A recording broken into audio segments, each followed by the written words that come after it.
Quel âge es-tu parti d'Espagne? Je suis né le 7 août 1929 à Reus, en Catalogne, et on est parti d'Espagne en fin d'année 1937. Donc j'avais 8 ans. Cela paraît incroyable qu'après toutes ces années, tu te rappelles de ton enfance.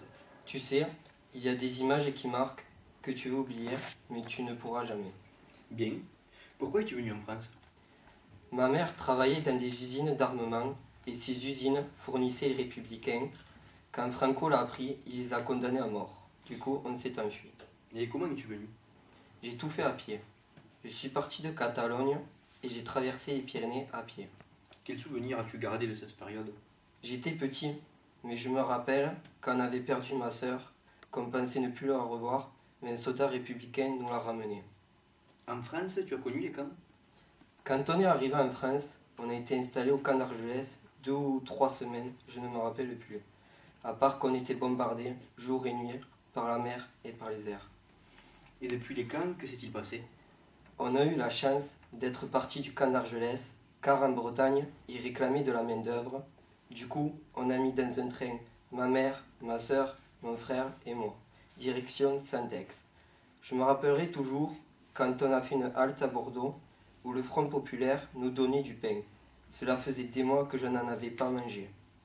Combien de temps y es-tu resté et où est-ce que tu as vécu?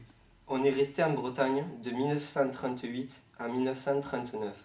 On a été très bien reçus dans la maison du maire. Puis on a eu droit à ce qu'on peut appeler un logement de fonction. Qu'est-ce que tu as fait en Bretagne? Ma sœur, mon frère et moi, nous étions obligés de refaire notre vie, de s'habituer à la vie d'un petit Français. Pour nous, c'était une nouvelle langue, un nouveau climat. On est allé à une nouvelle école. On dirait que tu maintiens un goût assez amer de Saint-Ex, c'est vrai? Vrai, j'ai jamais autant pleuré de ma vie que là-bas. J'étais un enfant, j'étais dépaysé. Quand on est descendu du train, on était mal vu par la population. On nous regardait mal, comme si on était des bêtes de cirque. Ils n'avaient jamais vu des Espagnols, ils nous craignaient. Pourtant, on faisait des efforts pour s'intégrer. Mais on nous rejetait, on nous jetait des cailloux, on nous insultait. Pour un enfant à qui on n'a rien demandé, il n'y a rien de pire. Avec le recul des années, on pourrait penser que c'était de la xénophobie. Au final, je suis parti de Saint-Ex, je parlais le catalan, l'espagnol, le français et le breton. Une chose que tu n'oublieras jamais de cette période en Bretagne? Un jour, je me rappelle en allant à l'école, une femme m'a interpellé. Espagnol de merde, tu es venu manger le pain des Français. Rien que cela, on sentait la méprise qu'il y avait. Mais j'ai répondu calmement. Je ne suis pas venu de mon plein gré, madame. On m'a pris par la main et j'ai suivi. Il fallait me comprendre, je n'étais qu'un enfant qui était inconscient de la situation. D'ailleurs, pour anecdote, je n'avais pas mangé de pain blanc pendant des mois, entre le jour où on est parti d'Espagne et quand le train à destination de Saint-Ex a fait une halte à Bordeaux et où le Front populaire nous a nourris. Et à la fin de cette période en Bretagne? Ma mère s'était remariée et son mari avait un cousin qui habitait à Sérignan et avait du travail.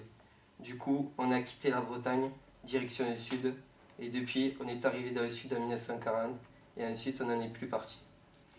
Qu'est-ce que vous auriez fait si vous n'avez pas eu l'opportunité d'aller à Sérignan? On serait parti en Argentine. On demandait beaucoup de main-d'œuvre à cette époque dans les pays d'Amérique du Sud. Et es-tu retourné à Reus après la fin de la guerre et quel sentiment as-tu ressenti? Oui, j'y suis retourné en 1976 avec mon frère et ma sœur. On est arrivé à Reus, c'était bizarre. J'avais l'impression de reconnaître cette ville, mais je ne me sentais plus chez moi.